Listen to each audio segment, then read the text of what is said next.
Interesanti, ka katru gadu ir kaut kādas nominācijas, kurās ir lielāka konkurence un kurās ir mazāka. Un mums par lielu izbrīnu šogad pop nominācija salīdzinoši bija maza konkurence. Savukārt akadēmiskajā mūzikā vienkārši grandioza konkurence, alternatīvajā žanrā grandioza konkurence, debijā ļoti daudz pretendentu un tādu spēcīgu pretendentu, kas īstenībā ir vislabākā zīme. Man liekas, ka ja debijas nominācijā ir liela konkurence, tas nozīmē, ka ir nākotne. Jā, tātad ir kas raksta, ir kas sacer, ir kas dzied un spēlē, un tā lieta tātad turpinās dzīvot. Bet tas šī gada arī tāds secinājums, ka ir, protams, nedaudz mazāk to ierakstu, jo, būsim objektīvi, arī mūsu kompānija, pagājušo gadu izdeva salīdzinoši maz jaunus oriģinālu albumus. Vairāk visi pārcelās savus vecos katalogus, skatās, kur no tā var būt vēlreiz izdot, vai pārizdot, vai apvienot, vai kompilācijas gatavot, kaut ko tādu, un tā kā balstīties uz to, kas līdz šim ir radīts. Un vēl otra īpatnība ir tāda, ka ja mēs kādreiz bijām tādas, ierakstu kompānija, tomēr tāda neliela sacensības starp ierakstu kompānijām, kurš tad, tā teikt, spēcīgāks. Tad šobrīd ir tā, ka ļoti daudz paši mākslinieki izdod sevi.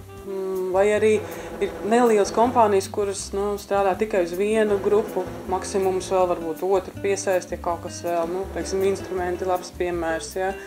Viņi paši tā kā sevi izdod, un tagad viņi arī, palīdz tur grupai Davau, kas ir tā kā, vai Brainstorm. Jo vispār tā tendence, ka notiek šī atšķiršanās no lielajām kompānijām vai pašu spēku izmēģināšana, tā tendence, tas nav tikai Latvijā, tas arī pasaulē izplatīta.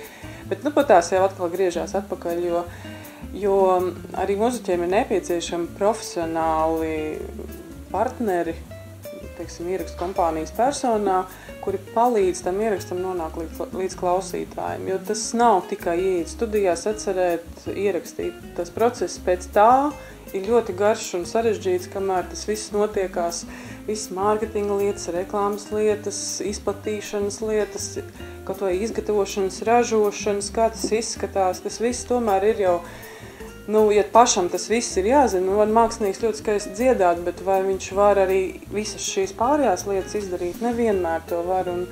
Tāpēc arī atkal sāk atgriezties atpakaļ, tomēr meklēt to ierakstu kompāniju palīdzību, lai izdotu. Acīm redzot, tās posmas bija jāpārslimo, neko tur nevar darīt. Tādas tās interesantās tendences, ko es varbūt vēroju katru gadu ierakstu gada balvu gatavojot.